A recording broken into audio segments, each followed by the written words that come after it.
我曾是乐坛顶流，为白月光放弃巅峰前程，甘愿做他背后的影子，倾尽才华与心血，助他一路登顶封神。可他功成名就便翻脸绝情，嫌我过气，用10万块打发我10年青春。当我重拾吉他开嗓出圈，全网老粉集体归来，我重回乐坛巅峰，让忘恩负义的他彻底身败名裂，再无翻身之日。从超市买菜回来，林薇在门口堵住了我。我们分手吧。我拎着菜的手顿在半空，塑料袋勒得我指节发白。是因为那个流量小生吗？网上关于他和那个叫周泽的小鲜肉的 CP 通稿已经飞了快1个月了。一开始我没当回事，他说那是公司的安排，为了新剧炒热度，我信了。10年了，我习惯了信他所有的话。林薇皱起眉，脸上是毫不掩饰的厌烦。你能不能不要这么小心眼？都说了是公司的安排，再说我现在想做什么，需要经过你的同意。我看着他，突然觉得很陌生。你是怕我和你的关系曝光，影响自己的仕途吗？因为他和周泽的 CP 正为他带来源源不断的热度和流量。他没有回应这句话，从名牌包里拿出一个信封递到我面前，那姿态像是在打发一个乞丐。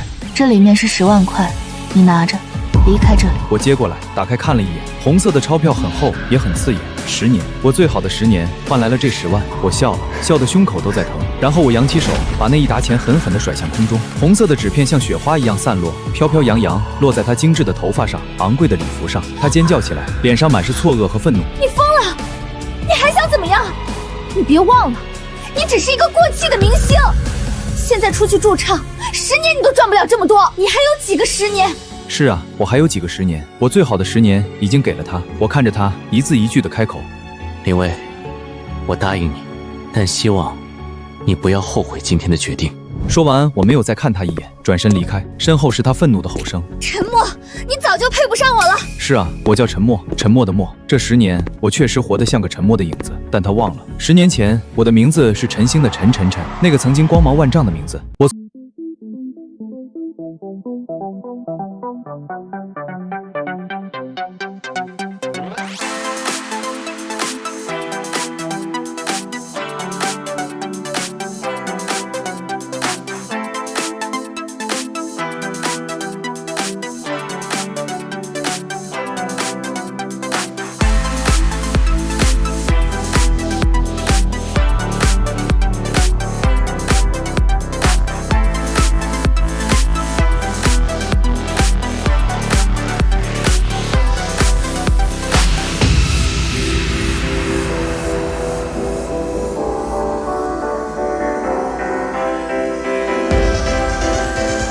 巷子尽头有一家叫浮生的酒吧，招牌很旧，灯光昏暗。我推门走了进去，酒吧里人不多，很安静。一个驻唱歌手坐在小舞台上，抱着吉他，低声唱着一首不知名的民谣，歌声里带着一丝淡淡的忧伤。我找了个角落坐下，点了一整瓶威士忌。酒保看了我一眼，什么也没说，把酒和杯子放在我面前。我没用杯子，直接对着瓶口狠狠灌了一大口，辛辣的液体灼烧着我的喉咙，一路烧到胃里，很呛。但这种感觉却让我有了一丝真实感。我不是在做梦，那10年的付出，那10年的爱恋，真的就这么结束了。我一口接一口地喝着，酒意上涌，眼前的一切都开始变得模糊。那些被我刻意尘封的记忆，像是开了闸的洪水，汹涌而出。我想起10年前，我站在万人体育场的舞台上，聚光灯打在我身上，下面是震耳欲聋的尖叫和荧光棒汇成的海洋。那时候的我是真正的天之骄子，所有人都以为我会成为一个时代的传奇。可就在那场演唱会的后台，林薇哭着对我说，她撑不下去了。他说练习生的日子太苦，看不到希望。他说他羡慕我能站在那么耀眼的舞台上。当时的我看着他哭得梨花带雨的脸，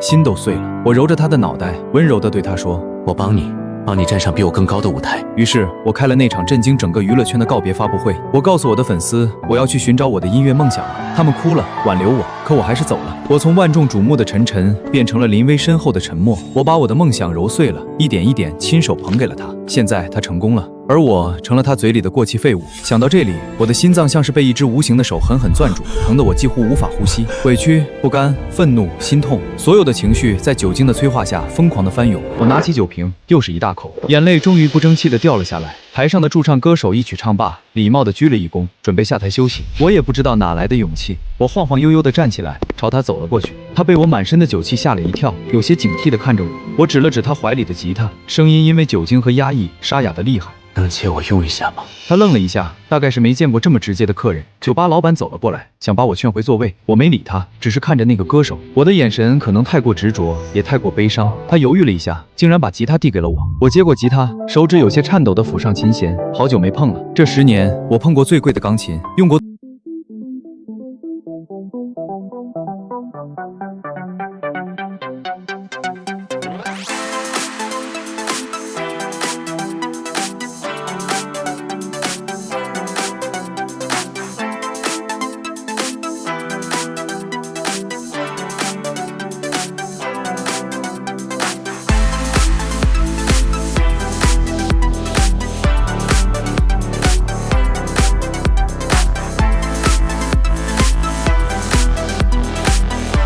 味了。我轻轻拨动琴弦，一段略带沧桑的前奏在安静的酒吧里缓缓流淌。我的嗓子很哑，带着浓重的酒意，但唱出第一个字的时候，我自己都愣住了。那声音和我10年前一模一样，只是多了几分岁月的沉淀和故事感。那是我日夜思念、深深爱着的人啊，到底我该如何表达？他会接受我吗？歌词很简单，很直白，却像一把钥匙，瞬间打开了记忆的闸门。我唱着青春，唱着梦想，唱着那个曾经以为可以爱一生的人，唱着那些回不去的旧时光。我的眼前一幕幕闪过这10年的画面。我教林薇弹琴，她靠在我肩膀上，说以后要给我写一首歌。我为她写出第一首主打歌，她激动地抱着我，说我是她的神。我看着她第一次站上领奖台，在台下哭得像个傻子。那些甜蜜的、心酸的、幸福的、痛苦的，都揉碎在了我的歌声里。我越唱越投入，越唱越心痛，到最后我几乎是吼出来的。当初的愿望实现了吗？事到如今只好祭奠吗？任岁月风干理想，再也找不回真的我。我抱着吉他，低着头，眼泪砸在琴身上，发出一声闷响。整个酒吧一片死寂，台下好几个和我年纪相仿的男人端着酒杯，眼眶通红。有一个穿着西装、解开了领带的男人，把头埋在臂弯里，肩膀在轻轻耸动。他们都从这首歌里听到了自己的故事。过了好久，才响起零零散散的掌声，然后掌声越来越响，越来越热烈。我抬起头，看到酒吧里所有的人都站了起来。那个借我吉他的歌手眼眶红红的看着我，角落里有个男人已经哭得泣不成声。我看到很多人都举着手机对着我，屏幕的光在昏暗的酒吧里像一颗颗微弱的星。我不知道我是怎么离开那家酒吧的。我把吉他还给了那个驻唱歌手，对他说了声谢谢。他看着我，眼神很复杂。你是个有故事的人。我笑了笑，没说话。我把剩下的大半瓶威士忌留在了吧台上，结了账，走出酒吧。外面的冷风一吹，我的酒醒了大半，手机在口袋里疯狂震动。我拿出来一看，屏幕上全是未接来电和消息提醒，有陌生的号码，也有一些尘封已久的名字。我曾经的经纪人，我乐队的兄弟，还有一些早就断了联系的朋友。我的微信、微博，所有社交软件都快爆了。我点开一个朋友发来的链接，是一个短视频。视频里，一个喝得醉醺醺的男人抱着一把木吉他，坐在酒吧的舞台上，灯光昏暗，看不清脸。但他一开口，那沙哑又充满故事感的歌声瞬间就抓住了所有人的耳朵。他唱着老男孩，唱得撕心裂肺，唱得人心里发酸。视频的评论区已经炸了，这歌词写得也太好了，句句戳心，听哭了。这嗓音是天使吻过又被烟熏过吧？爱了爱了。博主快说，这个小哥是哪个酒吧的驻唱？我要去给他捧场。视频的热度在以一种恐怖的速度攀升，很快就冲上了热门榜。然后一些不和谐的声音开始出现了。切，现在什么阿猫阿狗都能出来唱歌了，唱得跟哭丧一样，一看就是想火想疯了，在酒吧卖惨博眼球。我一眼就认出这些评论的头像，很多都带着林薇粉丝的专属标记。他们大概是看到这个视频热度太高，怕抢了他们家正主风头，过来控评了。我们家薇薇的不辣才是第一好吗？这种口水歌也配上热门，就是唱的什么玩意？跟我家天后的实力比起来，简直是提鞋都不配。这个大叔多大年纪了，还想学人家出道？过气了就老老实实待着吧，别出来丢人现眼。过气，大叔，这些词像针一样扎在我眼睛里。我自嘲地笑了笑。是啊，我已经35岁了，在这个新人辈出的娱乐圈，确实算是个大叔了。我关掉视频，不想再看那些污言秽语。可就在这时，一条新的评论被顶上了热评第一。那条评论很简单，只有一句话，带着3个问号。这个侧脸，这个唱歌的姿势，我操，不会是晨晨吧？哪个晨晨？是我知道的那个晨晨吗？楼上的还能有哪个晨晨？10年前那个神一样的人物？不可能吧？他不是退圈10年了吗？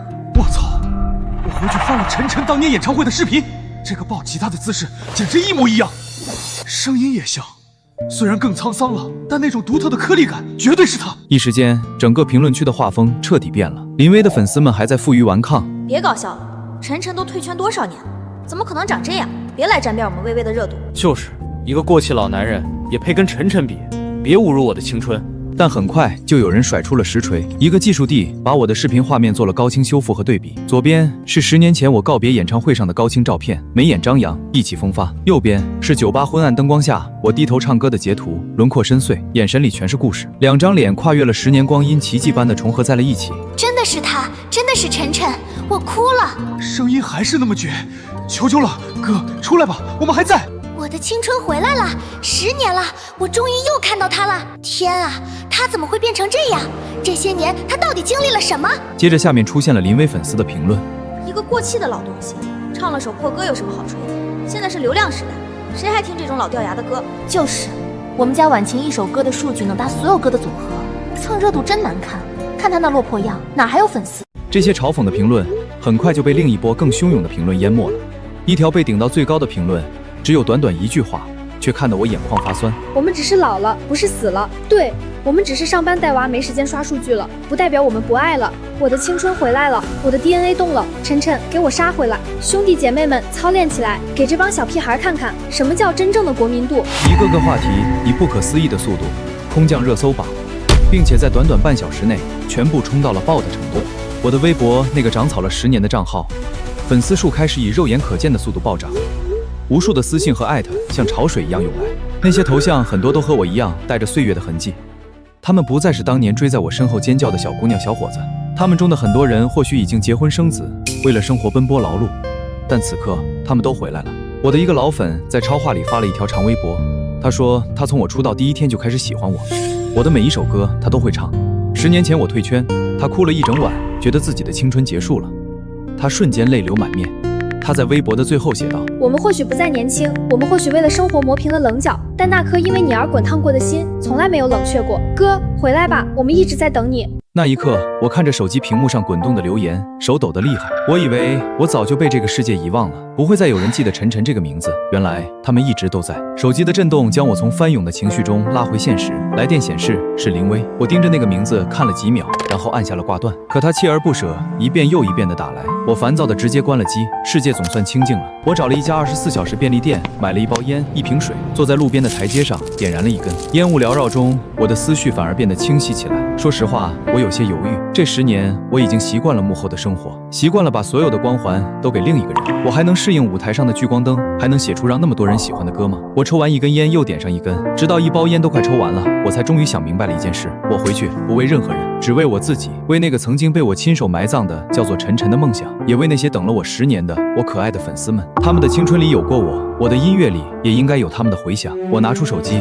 重新开机，找到我前经纪人老孙的电话拨了过去，电话几乎是秒接，老孙的声音听起来比我还激动，带着哭腔。晨晨，你总算肯接电话了，你知不知道现在外面都炸了？孙哥，帮我个忙。你说，上刀山下火海，我都给你办。帮我注册一个音乐工作室。晨晨，你是说真的？真的。另外，帮我发一条微博。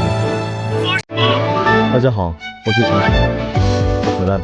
老孙的效率高得惊人，在我挂掉电话不到10分钟，我那长草了10年的微博更新了，简简单单的9个字，没有配图，没有多余的表情，却像一颗重磅炸弹，在凌晨5点的互联网上引爆了核聚变级别的能量。这条微博发出去的瞬间，评论和转发就以一种非人类的速度开始飙升，1分钟评论破万，5分钟转发破10万，半小时后，这条微博的互动量已经达到了一个恐怖的数字，直接把微博的服务器给干瘫痪了。晨晨回归这个话题，以一种碾压的姿态霸占了所有平台的热搜第一，后面跟着一个鲜红的爆字。我的粉丝们像是过年一样，在超话里，在评论区，在每一个能看到我名字的地方，疯狂的刷着欢迎回家。我不是在做梦吧？哥，你真的回来了！有生之年系列，青春圆满了。哭死，10年了，你知道这10年我们是怎么过的吗？这次不许再走了，我们拉钩。而另一边，林薇的粉丝们彻底傻眼了，他们怎么也想不到，那个被他们群嘲的酒吧卖唱大叔，竟然是10年前封神的传奇晨晨。更让他们崩溃的是，晨晨的回归直接导致了林薇的口碑崩盘。昨天晚上还在嘲讽我蹭林薇热度的营销号，连夜删掉了微博，转而开始深扒我和林薇这10年的过往。虽然我从未对外说过什么，但网友们不是傻子，他们把我退圈的时间线和林薇出道的专辑发布时间线一对，再把我为她写的那些歌和我自己当年的音乐风格一对比，一切都昭然若揭。林薇的成名曲《星光》不就是晨晨最擅长的抒情摇滚风吗？他所有歌的制作人署名都是 CM 沉默。所以晨晨，这10年是晨晨在背后给林薇当枪手。我的天，这是什么绝世大人种？我以前还觉得林薇是创作才女，和这全是偷的。他昨天还发通稿说自己和流量小生是灵魂伴侣，转头就把为他付出10年的男人给踹了，这是人干的事儿吗？一时间，林薇白眼狼、心疼晨晨、脱粉林薇等话题，紧随我的回归热搜之后也爆了。林薇的微博评论区彻底沦陷，曾经有多追捧，现在就有多唾弃。无数粉丝宣布脱粉，甚至回踩，让他把我这10年写的歌一首一首全都吐出来。我看着手机上这些翻天覆地的变化，心里却没有一丝报复的快感，只觉得荒唐。10年的感情，最后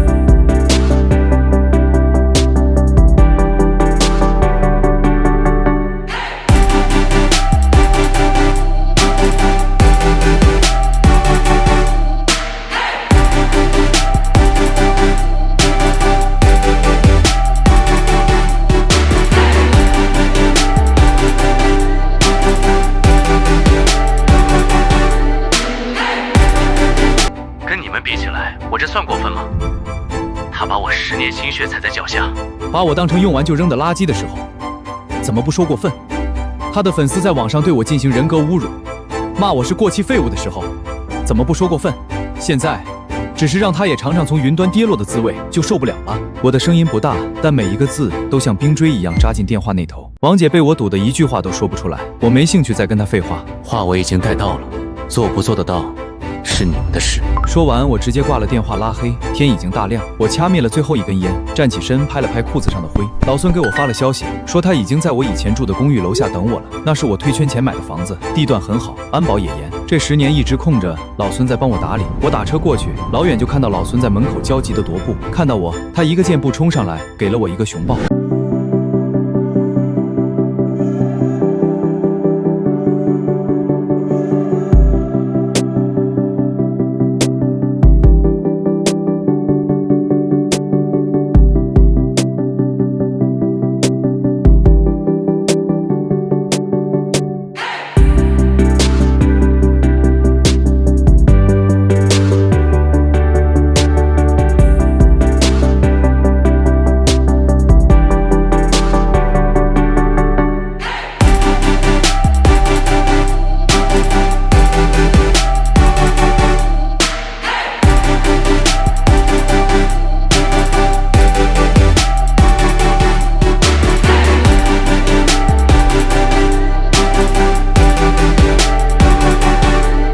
我静静地听着，感觉那个熟悉的世界正在一点点向我靠近。对了，还有一件事。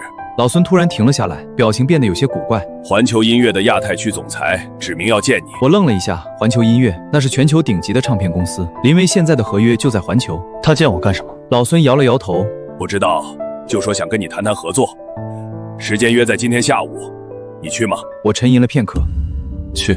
我倒想看看他们葫芦里卖的什么药。下午2点，我跟着老孙来到了环球音乐的中国总部，气派的写字楼，进进出出都是衣着光鲜的精英。前台看到老孙，立刻恭敬地站了起来，领着我们往总裁办公室走。看来老孙已经提前打过招呼了。总裁办公室在顶楼，一个穿着高定西装、头发梳得一丝不苟的中年男人正站在落地窗前打电话。看到我们进来，他冲我们点了点头，迅速结束了通话。他就是环球音乐亚太区的总裁李宗辉，一个在圈内呼风唤雨的人物。晨晨先生，久仰大名。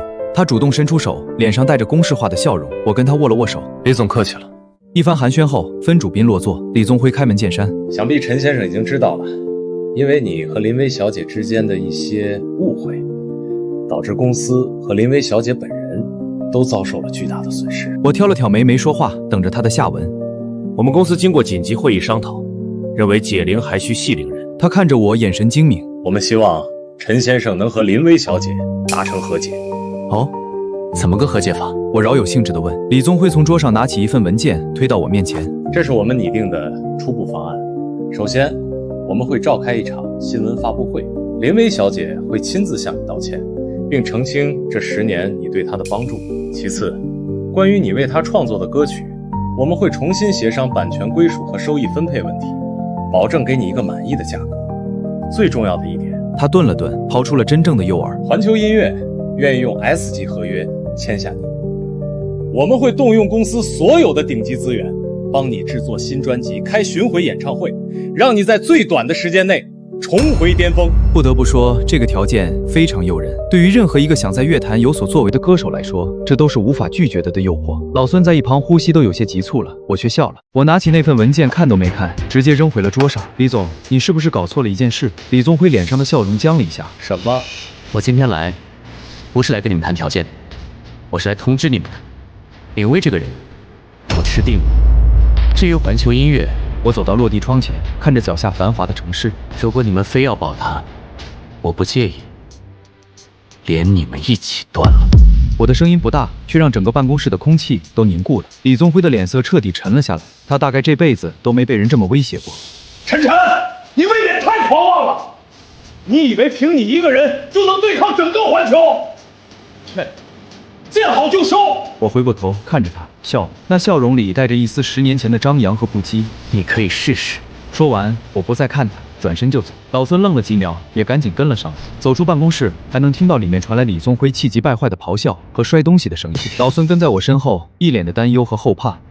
陈哥，你刚才也太冲动了，那可是李宗辉，咱们这么得罪他，以后还怎么在圈里混？我停下脚步看着他，孙哥，你觉得我是回来混的吗？老孙一愣，我冷声道：我是回来拿回属于我的一切的，谁挡我，谁就得付出代价。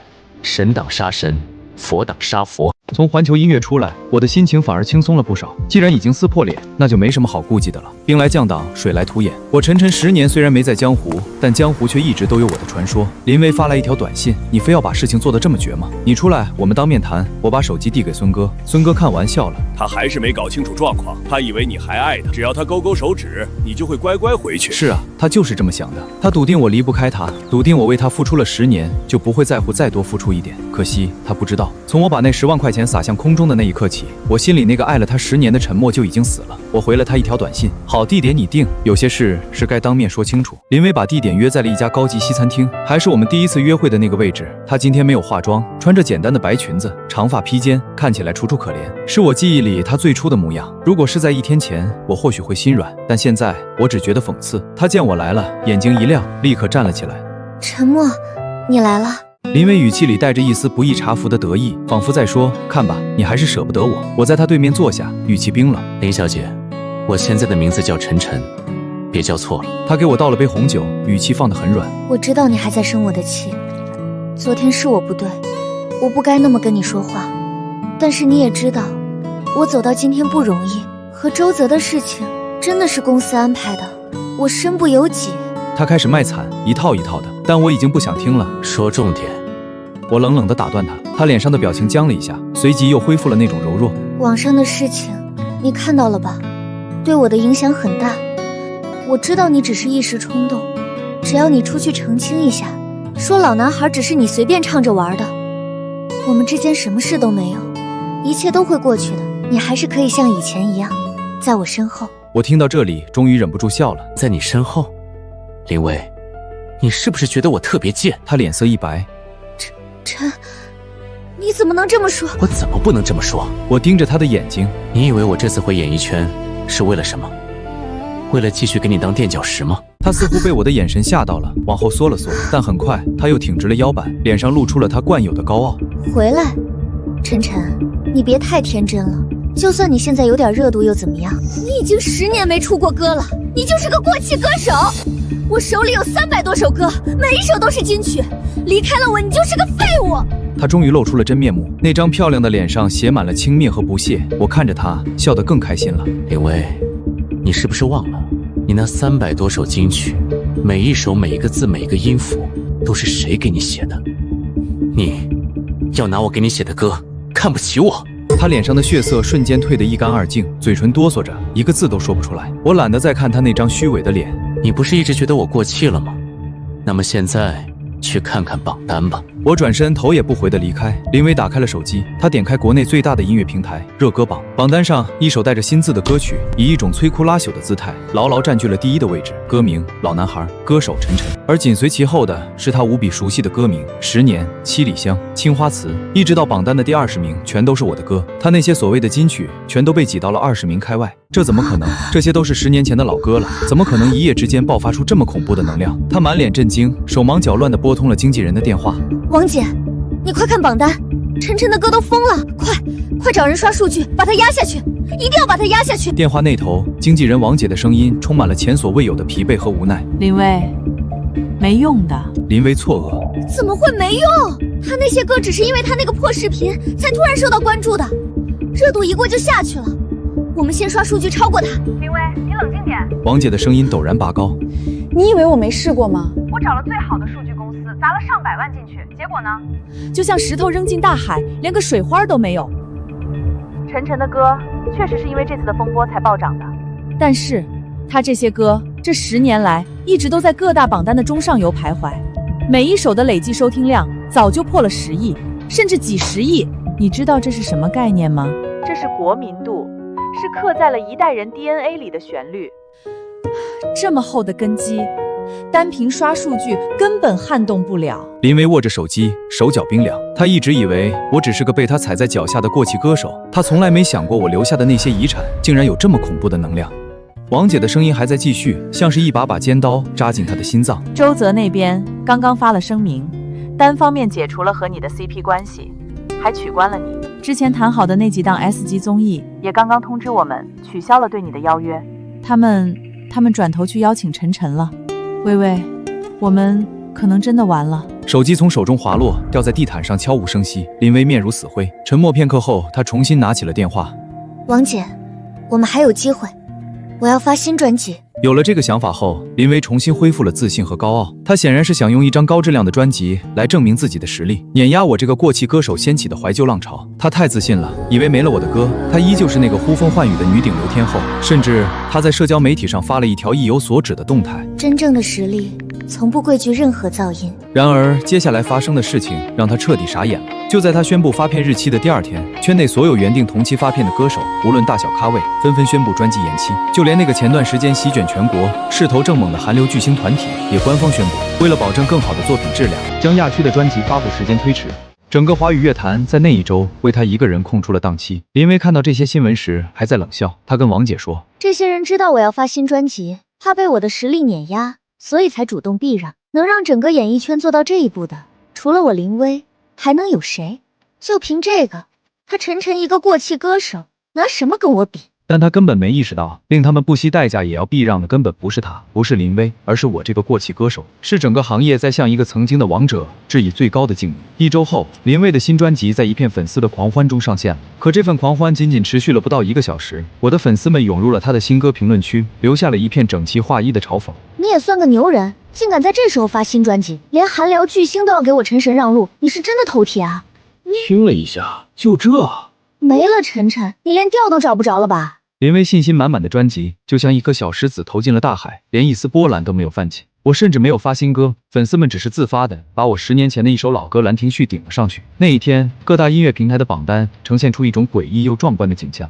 第1名，兰亭序歌手沉默；第2名，老男孩歌手沉默；第3名到第10名，全都是我10年前专辑里的歌。林薇的新专辑连前20都没挤进去。更致命的是，专辑的质量没了我，他的创作团队根本无法复刻我歌曲里的灵气和深度。整张专辑空洞乏味，充满了流水线工业糖精的味道。就连他最忠实的粉丝都在评论区小心翼翼地问：感觉这次的风格和以前不太一样。24小时过去，他的新专辑销量惨淡，连一个最基础的黄金唱片认证都没拿到。对于一个世界女顶流天后来说，这无异于公开处刑。公司的问责电话很快打到了他的手机上，我知道他会再次来找我的，只是没想到会这么快。晚上，林雪给我打了电话，声音里没有了之前的盛气凌人，只剩下压抑的哭腔。她说要找我当面谈谈，我答应了。就在我们第一次约会的那家餐厅，是时候做个了断了。我到的时候，他已经在，坐在我们当年坐过的位置上，点了我最喜欢吃的菜。他想用回忆来打动我，可惜晚了。我一坐下，林雪的眼泪就决了堤。她没有歇斯底里，只是无声的流着泪，肩膀一抽一抽的，看起来楚楚可怜。哭了好一会儿，她才抬起通红的眼睛看着我，声音沙哑：“是你夺走了我的一切，这一切原本都应该是我的。”她竟然还在怪我，我笑了，笑得胸口都在疼。如果当初没有我的退出，没有我躲在背后给你写歌，你现在说不定都还是个在为出道发愁的练习生。你的一切都是我给你的。他不相信，或者说是不愿意相信，在他心里，我还是那个对他百依百顺、无限包容的沉默。他觉得我不可能突然就不爱他了。他猛地抓住我的手，像是抓住了最后一根救命稻草。晨晨，我答应向全网和粉丝们公开和你的恋爱关系，你现在立刻去网上发声明澄清，说一切都是误会，说我们依然相爱，好吗？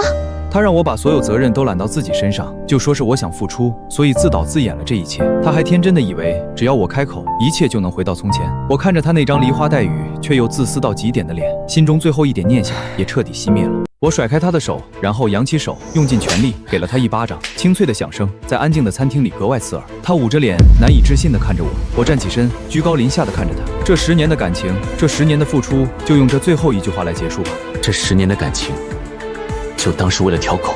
我转身离开，没有再回头看他一眼，身后是他压抑不住的绝望的哭声。但那已经与我无关了，我们的10年已经彻底结束了。被我彻底断了念想的林薇做出了最愚蠢的举动，他竟然跑到网上开直播，跟自己的粉丝哭诉，说他知道错了，说他还爱着我，让他的粉丝们去我的微博下面帮他道歉，求我回来。他大概是疯了，以为用舆论绑架我就会心软。他的粉丝们还真的去了，成群结队的跑到我的评论区刷着。晨晨老师，再给林薇一次机会吧。10年感情不容易，别这么绝情。林薇已经知道错了。然而他们还没刷几条，就被我那群战斗力爆表的老粉们给淹没了。我的粉丝们组成了一道坚不可摧的城墙，把所有企图靠近我的苍蝇都挡在了外面。别再来祸害我们家老大了，滚！10年了，吸血还没吸够吗？赶紧退出演艺圈吧！如果不是晨晨，你算个什么东西？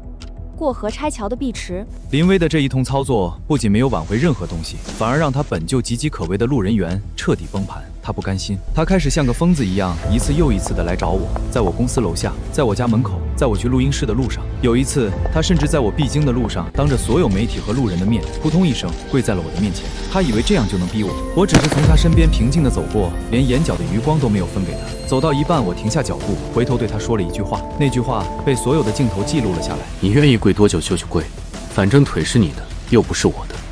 说完，我头也不回地走了。那天之后，他就彻底消失在了公众视野里。孙哥给我发了条消息，说环球音乐那边有了新动作，他们召开了一场紧急发布会，李宗辉亲自出面，宣布林薇的新专辑将进行全球范围内的重新制作。说白了，就是承认这张专辑失败了，要回炉重造。这在林薇的职业生涯里还是头一回。圈内人都在看笑话，一个世界级天后，新专辑上线不到48小时就被公司打回，这简直比直接宣布扑街还丢人。更狠的是，李宗辉在发布会上被记者问到我和林薇的关系时，他说了一句意味深长的话：林薇小姐和晨晨先生之间的私人问题，公司不予澄评，但环球音乐始终欢迎有才华的音乐人。这话一说，我那些粉丝立刻解读出了潜台词：环球要抛弃林薇了。毕竟，一个过气天后的商业价值已经崩盘，而我这个过气歌手的回归热度正在以一种恐怖的速度发酵。我当时看到这条新闻也愣了一下。李宗辉那个老狐狸，前几天在我办公室里还拍着桌子骂我，转过头就在媒体面前向我示好。说白了，商人嘛，谁红就捧谁。我关掉手机，没再想这些事。第二天一早，老孙来接我，说录音棚已经准备好了。那天进录音棚，我看见那只麦克风，突然觉得有点陌生。上一次对着他唱歌还是10年前。老孙找了个业内最好的录音师，姓赵，圈内人都叫他赵耳朵。据说能听出一个音符的几赫兹偏差。赵耳朵见了我也没多寒暄，直接指了指录音间：“进去吧，让我听听，你现在是不是还值这个价？”我笑了，这家伙还是跟我10年前认识他时一个脾气。我走进录音间，戴上耳机，深呼吸了一下。赵耳朵在外面调好设备，冲我比了个 OK 的手势。我闭上眼睛，开口唱了第一句。那一刻，仿佛回到了10年前，那些熟悉的音符，那些刻在骨子里的旋律，像是有生命一样从我喉咙里流淌出来。一首歌唱完，我睁开眼睛看向控制室，赵耳朵愣在那里，嘴巴微微张着，像个雕塑。过了好几秒，他才回过神来，摘下耳机，表情复杂。你这嗓子跟10年前比不一样了，更有味道了，像是被岁月打磨过，每一个音里面都有故事。录制计划不变3天搞定。老孙在旁边也松了口气，但我知道真正的战斗才刚刚开始。从录音棚出来，老孙告诉我一个消息，林威那边又有新动作了。那天晚上，我在老孙的车里听他念着一篇长文，是林威的粉丝后援会发的，标题很煽情，叫一个时代的落幕不是另一个时代的开始。文章的大意是，我沉沉的回归只是一场精心策划的炒作，那些所谓的怀旧不过是资本在收割所有人的情怀。他们把我当年为林威写的每一首歌的发布时间、创作背景，甚至是手稿照片都翻了出来，一条清清楚楚的时间线摆在了所有人面前。官司还没开庭，舆论就已经判了林威输了。但让我没想到的是，第一个站出来公开支持我的，竟然是那个和他炒 CP 的流量小生周泽。他在微博上发了一段话，大概意思是他很尊重音乐创作，也相信原创者的权益应该得到保护。这话一出来，他那边的粉丝立刻开始和林威的粉丝互掐。我当时看到这条新闻也愣了一下。周泽这个人，我对他印象也就是个靠脸吃饭的小鲜肉，没想到他还有这个胆量。后来我才知道，他之所以敢这么硬刚，是因为他自己也是个创作型歌手，对这种事特别敏感，而且他早就看林威不顺眼了。所谓的 CP 炒作，从头到尾都是林威团队在主导，他一直是被动配合，说白了就是被蹭热度。这下好了，蹭热度的反被咬了一口。版权官司开庭那天我没去，老孙和律师去的，我在录音棚录新歌。说实话，我不想再看到林威那张脸，也不愿跟他再有任何的瓜葛。林威在法庭上提供的那些所谓的创作证据，被律师一条条驳得体无完肤。最后法官当庭质问他，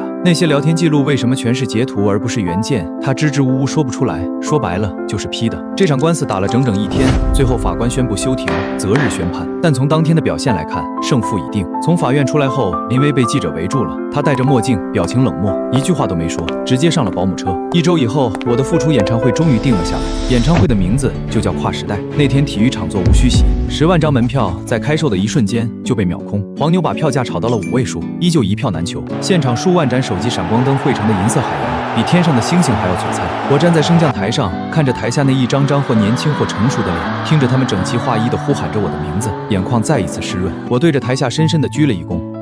谢谢大家等了我10年。全场爆发出山呼海啸般的尖叫，那晚10万人的大合唱响彻了整个北京的夜空。演唱会的最后，我抱着吉他，安静地坐在舞台中央，追光灯打在我身上，有些晃眼。林威在法庭上提供的那些所谓的创作证据，被律师一条条驳得体无完肤。最后法官当庭质问他，那些聊天记录为什么全是截图而不是原件？他支支吾吾说不出来，说白了就是 P 的。这场官司打了整整1天，最后法官宣布休庭，择日宣判。但从当天的表现来看，胜负已定。从法院出来后，林威被记者围住了，他戴着墨镜，表情冷漠，一句话都没说，直接上了保姆车。1周以后，我的复出演唱会终于定了下来，演唱会的名字就叫跨时代。那天体育场座无虚席，10万张门票在开售的一瞬间就被秒空，黄牛把票价炒到了5位数，依旧一票难求。现场数万盏手机闪光灯汇成的银色海洋，比天上的星星还要璀璨。我站在升降台上，看着台下那一张张或年轻或成熟的脸，听着他们整齐划一地呼喊着我的名字，眼眶再一次湿润。我对着台下深深地鞠了一躬。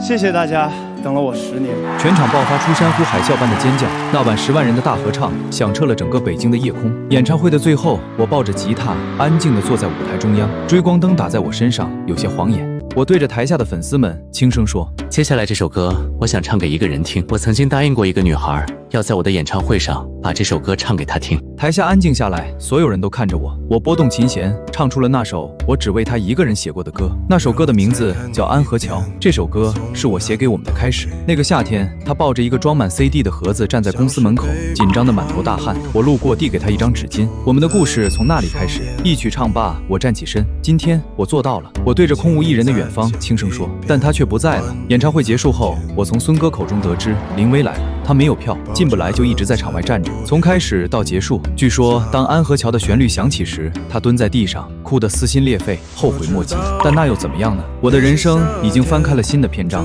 而他永远地停留在了过去，不会再有交集了。